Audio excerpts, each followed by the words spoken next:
Hello everyone, my name is Amit and today I am going to discuss you about spermatogenesis.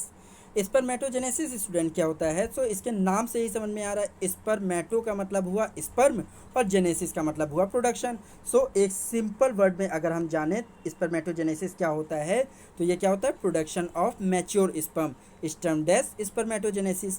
ठीक है, अब ये spermatogenesis की जो प्रोसेस आपने सिंपल वर्ड में सीख लिया कि हाँ प्रोडक्शन ऑफ मैच्योर स्पर्म है, बट इसके अंदर कई सारी प्रोसेसेस इन्वॉल्व होती हैं। सो इन्हीं के बारे में हम इन सारी प्रोसेसेस के बारे में हम इस वीडियो में अच्छे से समझेंगे। ठीक है, सो ये जो स्पर्मेटोजेनेसिस की प्रोसेस होती है मतलब क्या? Production of sperm cells. ठीक है, तो ये दो प्रोसेस में पूरी होती है। पहली कौन सी प्रोसेस है? फॉर्मेशन ऑफ स्पर्मेटिड्स, और दूसरी कौन सी प्रोसेस है? Spermiogenesis.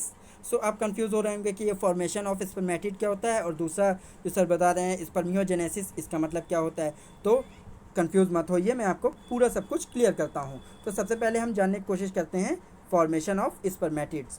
So this process is divided into 3 phases. अब इसमें जो फॉर्मेशन ऑफ स्पर्मेटिड जो प्रायर सेल्स फॉर्म होती हैं, ठीक है, जिसे हम इमेच्योर सेल्स ऑफ स्पर्म भी बोल सकते हैं, इनको बोलते हैं स्पर्मेटिड।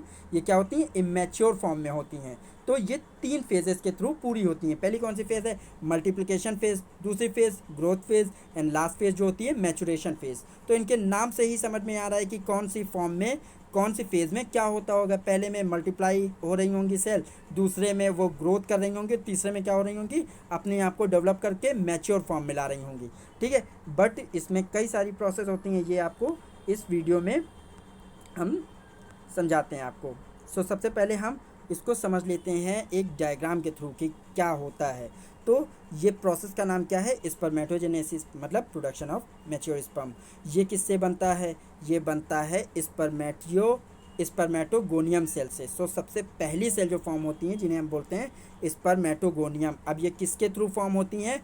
माइटोटिक डिवीज़न के थ्रू। ठीक है, माइटोटिक डिवीज़न जब कोई आपसे बोले तो समझ जाना कि फोटोकॉपी या सेल डुप्लीकेसी, या एक सेल अपने ही जैसी दूसरी सेल को फॉर्म कर रही है, तो फोटोकॉपी हो रही है। ठीक है, उसको बोलते हैं माइटोटिक डिवीज़न। माइटोटिक डिवीज़न के थ्रू क्या बन रही है? स्पर्मेटोगोनियम। अब ये स्पर्मेटोगोनियम क्या करती हैं? ये 2 सेल अपने जैसी बनाती हैं। ठीक है, मतलब सेम नेचर की। फिर से माइटोटिक डिवीज़न होता है तो क्या बनता है? Primary spermatocytes. ठीक है, प्राइमरी स्पर्मेटोसाइट जब बनता है उसके पहले, इसमें डायग्राम में नहीं दिया हुआ है, उसको बोलते हैं टाइप ए और टाइप बी। ठीक है, टाइप ए और टाइप बी जो बनता है वो बनता है सेल्स, वो क्या करती हैं? टाइप ए वाली रिजर्व हो जाती हैं और टाइप बी वाली फर्दर डेवलपमेंट करती हैं, और फर्दर डेवलपमेंट के थ्रू क्या फॉर्म करती हैं? Primary spermatocyte. फिर प्राइमरी स्पर्मेटोसाइट जब फॉर्म होती हैं तो उनमें क्या होता है? फर्दर डिवीज़न होता है मायोसिस 1। अब मायोसिस 1 क्या होता है ये हम थ्योरिकल पार्ट में जानेंगे। फिर मायोसिस 1 के थ्रू एक सेल से 2 सेल और फॉर्म होती हैं जिन्हें हम बोलते हैं सेकेंडरी स्पर्मेटोसाइट। ठीक है, अब ये जो सेकेंडरी स्पर्मेटोसाइट फॉर्म हो रही हैं इस प्राइमरी स्पर्मेटोसाइट से, मैं एरो कर देता हूँ, ये प्राइमरी से सेकेंडरी जो बन रही हैं ये किसके थ्रू बन रही है? मायोसिस सेकेंड प्रोसेस के थ्रू, या मायोसिस सेकेंड डिवीज़न के थ्रू। ठीक है, फिर मायोसिस सेकेंड डिवीज़न के बाद क्या होता है? फिर से डिवीज़न होता है और हैप्लॉइड नेचर की सेल बनती हैं। ठीक है, हैप्लॉइड नेचर की जो सेल बनती हैं मतलब 2 सेल से 4 सेल बनती है, एक सेल 2 सेल को फॉर्म करती है। ठीक है, तो 2 सेल से कितनी बनी? 4। तो 4 सेल जो हैप्लॉइड नेचर की बन रही हैं उनको बोलते हैं स्पर्मेटिड।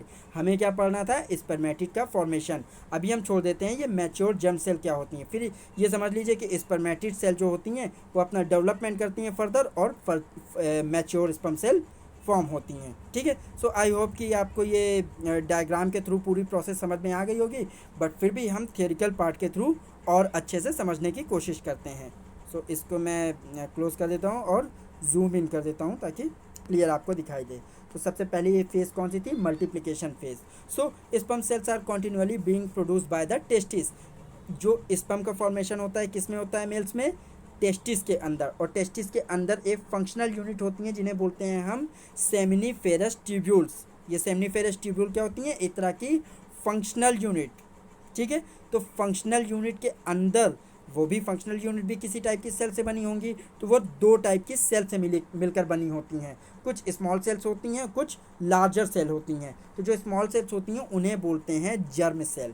क्या बोलते हैं, जर्म सेल। ये एक एक जर्म सेल ही रिस्पॉन्सिबल होती है स्पर्म के या स्पर्मेटिड के फॉर्मेशन के लिए। ठीक है, तो मैंने यहाँ पर लिखा हुआ है responsible for sperm production through meiosis process. ठीक है, तो जर्म सेल ही, ये याद रखिएगा, स्पर्म का प्रोडक्शन कौन करता है सेमिनिफेरस ट्यूब्यूल में, जर्म सेल।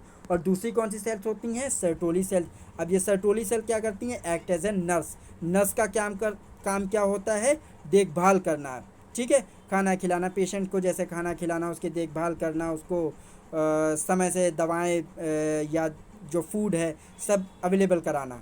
ठीक है, तो ये नर्स की तरह काम करती हैं सर्टोली सेल। तो ये क्या करती हैं, उनको न्यूट्रिशन प्रोवाइड करती हैं। ठीक है, स्पर्म्स को।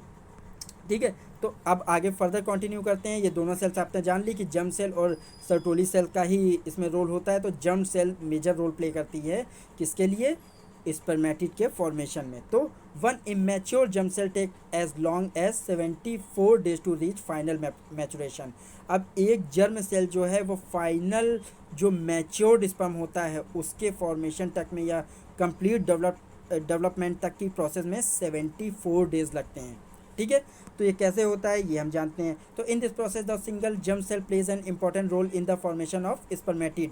तो जो सिंगल जर्म सेल होती है, जर्माइनल एपिथेलियम में कई सारी लॉन्ग चेन्स होती हैं जो सेमिनिफेरस ट्यूब्यूल पूरा रहता है, अंदर की कैविटी में ये फैली रहती हैं। तो उसमें से एक जर्म सेल टेक प्लेस करती है इस पूरी प्रोसेस में। ठीक है, so the germ cell begin their process by multiplying in the process of cell duplication known as mitosis. मैंने शुरुआत में क्या बताया, माइटोसिस क्या होता है, फोटोकॉपी प्रोसेस है। मतलब एक पेपर जो आपने रखा था सेम वैसा ही पेपर बन गया, कोई भी उसमें अंतर नहीं है, same size, same font, same design. ठीक है, तो माइटोसिस प्रोसेस क्या हुआ, फोटोकॉपी प्रोसेस एक तरह से समझ लीजिए, जिसमें क्या हो रहा है, सेल का डुप्लीकेशन हो रहा है। मतलब ये जो जर्म सेल हैं वो 2 सेल फॉर्म कर रही हैं। ठीक है, अब जब 2 सेल फॉर्म हुई हैं तो उनको हम क्या बोल रहे हैं, जो इमेच्योर फॉर्म में होती हैं उनको हम क्या बोल रहे हैं, स्पर्मेटोगोनिया। क्या बोल रहे हैं, स्पर्मेटोगोनिया। अब ये स्पर्मेटोगोनिया 2 टाइप से फॉर्म होते हैं। ठीक है, क्योंकि मैंने बताया हर एक सेल 2 पार्ट में डिवाइड होती है। हर एक सेल जब टूटेगी तो 2 ही पार्ट तो बनेंगे। तो ये स्पर्मेटोगोनिया भी 2 सेल, जर्म सेल 2 थी। ठीक है, उन्होंने 2 स्पर्मेटोगोनिया बनाया। अब 2 स्पर्मेटोगोनिया जो बने हैं वो टाइप ए और टाइप बी में टूटेंगे। ठीक है, अभी आप सोचेंगे टाइप ए और टाइप बी क्या होता है, तो टाइप ए मैं पहले क्लियर कर देता हूँ। It is act as a stem cell और रिजर्व सेल। रिजर्व का सेल का मतलब क्या हुआ, ये कहीं स्टोर्ड हो जाती हैं, रिजर्व हो जाती हैं। जब फर्दर बॉडी को स्पर्म प्रोडक्शन की ज़रूरत होती है या प्रोसेस की फॉलो करना होता है प्रोसेस को, तो ये स्टेम सेल रिजर्वायर की तरह काम करती हैं। रिजर्वायर की तरह नहीं, जो स्टोर्ड ये सेल्स होती हैं ये स्पर्म के प्रोडक्शन में पार्टिसिपेशन करती हैं। ठीक है, तो ये हो गई टाइप ए सेल।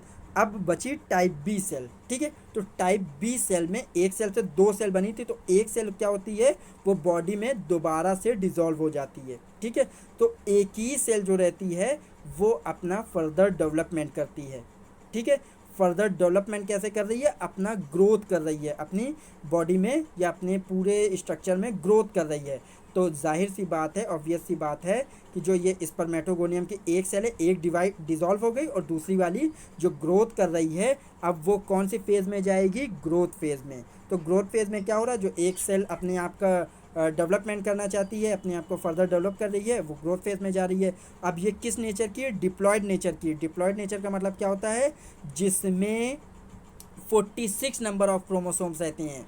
ठीक है, जेनेटिक मटेरियल में क्रोमोसोम्स होते हैं, डीएनए होते हैं, और कितने थ्रेड्स होते हैं डीएनए के, 46, मतलब कंप्लीट नंबर ऑफ क्रोमोसोम। ठीक है, तो ये डिप्लॉयड नेचर की होती हैं, ये ध्यान रखिएगा। ठीक है, तो spermatogonia only one is destined to develop into mature sperm cell are known as primary sperm cell. अब ये जो एक डेवलपमेंट अपना कर रही थी ग्रोथ फेज में, ये किस में अब टूटी, प्राइमरी स्पर्म सेल में। इसने क्या फॉर्म किया, 2 अपने जैसी सेल फॉर्म की। ठीक है, वो क्या होंगी, प्राइमरी स्पर्मेटोसाइट या प्राइमरी स्पर्म सेल कहलाएंगी। अब इस प्रोसेस में कौन सी प्रोसेस ने पार्टिसिपेशन किया, मायोसिस प्रोसेस ने। कौन सी प्रोसेस ने, माइटोटिक नहीं है, कंफ्यूज मत होइएगा, मायोसिस प्रोसेस ने। और कौन सा मायोसिस हुआ, मायोसिस 1। मायोसिस 1 प्रोसेस के थ्रू क्या हुआ, स्पर्मेटोगोनिया ने प्राइमरी स्पर्म सेल का डेवलपमेंट किया या प्रोडक्शन किया, ठीक है। The primary sperm cells are further multiplies itself through two meiosis division. अब ये मायोसिस भी दो तरह के होते हैं, मायोसिस 1 और मायोसिस 2, मैंने डायग्राम में भी आपको बताया। तो इनके लिए मैंने आपको अलग से ये इसमें नोट बनाया हुआ है। This process take place 2 times during spermatogenesis. Spermatogenesis की प्रोसेस में ये मायोसिस प्रोसेस 2 बार होती है, जिसको हम मायोसिस 1 और मायोसिस 2 के नाम से जानते हैं। तो मायोसिस 1 क्यों होता है? It is a reduction phase. Reduction phase का मतलब क्या होता है? जब कोई चीज़ अलग होती है, ठीक है, कोई चीज़ अलग हो रही है, रिड्यूस हो रहा है, साइज में रिड्यूस हो रहा है या स्ट्रक्चर में रिडक्शन हो रहा है, तो इसलिए इसको बोल रहे हैं रिडक्शन फेज मायोसिस 1 को। तो इसमें क्या हो रहा था? डिप्लॉयड नेचर की सेल थी, मतलब कितने से क्रोमोसोम्स होने चाहिए उसमें? 46। अब रिडक्शन हो रहा है, मतलब 46 क्रोमोसोम अलग अलग डिवाइड होंगे, अलग अलग सेल बॉडी बनाएंगे, अलग अलग इंडिविजुअल टाइप में डिवाइड हो रहे हैं। तो एक सेल में कितने आएंगे? 46 का आधा कितना हुआ? 23। तो ईच सेल में कितने क्रोमोसोम आए? 23 इसमें और 23 दूसरी वाली सेल में, क्योंकि हर सेल 2 सेल बना रही है, ठीक है। तो मायोसिस 1 में क्या हो रहा है? 2 हैप्लॉइड नेचर की सेल बन रही हैं। किससे बन रही हैं? डिप्लॉइड नेचर की सेल से, ठीक है। अब मायोसिस सेकेंड की बात करते हैं। मायोसिस सेकेंड में क्या होता है? जो 2 हैप्लॉइड नेचर की सेल बनी है वो क्या करेंगी? अपनी फोटोकॉपी करेंगी। क्या करेंगी? अपनी फोटोकॉपी करेंगी। इसलिए मैंने यहाँ पर लिखा हुआ है it is an equational phase, मतलब इक्वेलिटी है, सेम सेल फॉर्म हो रही हैं। तो after the meiosis first the primary cell further divided into 2 parent cell called secondary spermatocyte, ठीक है। तो प्राइमरी स्पर्मेटोसाइट जो हैप्लॉइड नेचर की थी, अब वो अपनी फोटोकॉपी करके 2 अलग अलग सेल बना रही हैं, तो उनको क्या बोलेंगे? Secondary spermatocyte. और किस प्रोसेस के थ्रू बना रही हैं? मायोसिस सेकेंड प्रोसेस के थ्रू, okay. During this division the haploid primary spermatocyte produces the spermatocyte which are having same number of chromosome. मैंने आपको बताया फोटोकॉपी हो रही है, तो जितने पहले वाले में क्रोमोसोम होंगे, मतलब 23 नंबर, क्योंकि वो हैप्लॉइड नेचर की थी, ठीक है। तो दूसरी वाली जब फोटोकॉपी हुई है तो उसमें भी 23 ही होंगे, ठीक है। तो ये मायोसिस सेकेंड में हो रहा है। अब लास्ट क्या बचता है? Maturation phase. मैचुरेशन फेज में नाम से ही समझ में आ रहा है कि जो स्पर्मेटोसाइट बनी है ये अपने आप को मैच्योर फेज में लेके जाएंगी, मैच्योर फॉर्म में लेके आएंगी। तो इसमें क्या होता है? जो सेकेंडरी स्पर्मेटोसाइट होती हैं ये फर्दर डिवाइडेड होती हैं मायोसिस सेकेंड डिवीज़न के थ्रू, और क्या फॉर्म करती हैं? स्पर्मेटिड्स।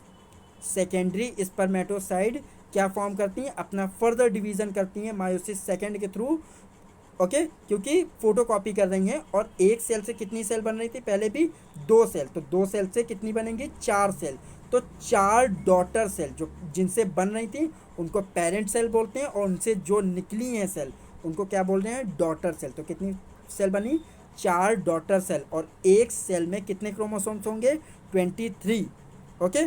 सो इन्हीं को हम बोलते हैं स्पर्मेटिड्स। सो आई होप कि आपको अच्छे से सारी प्रोसेस समझ में आई होगी कि स्पर्मेटिड कैसे बनता है। So this 4 daughter cells are haploid in nature. मैंने आपको बताया कि फोटोकॉपी से बन रही है, हैप्लॉइड नेचर की हैं, तो एक सेल में 23 क्रोमोसोम्स होंगे। These are the round shape sperm cell without tail. अब इनमें क्या क्या खास बात होती है? कि इनमें टेल नहीं होती है, और स्पर्म में जब तक टेल नहीं होगी तब तक वो मोटिलिटी नहीं करेगा, और जब तक मोटिलिटी नहीं करेगा तब तक वो ओवम के साथ जाके फ्यूज़ नहीं हो सकता, पेनिट्रेशन नहीं कर सकता, और जाइगोट का फॉर्मेशन नहीं हो सकता, ठीक है। तो अब क्या करेगा? ये स्पर्मेटिड जो बना है ये अपने साइज़ में या स्ट्रक्चर में डेवलपमेंट करेगा, और डेवलपमेंट होने के बाद क्या बनेगा? एक मैच्योर स्पर्म, ठीक है। सो इसीलिए मैंने आपको शुरुआत में ही बताया था कि प्रोडक्शन ऑफ मैच्योर स्पर्म। तो स्पर्मेटोजेनेसिस में पूरी 2 प्रोसेस इन्वॉल्व हैं जिसमें मैच्योर स्पर्म का फॉर्मेशन हो रहा है। सो आई होप कि आपको ये सारी प्रोसेस अच्छे समझ में आई होंगी।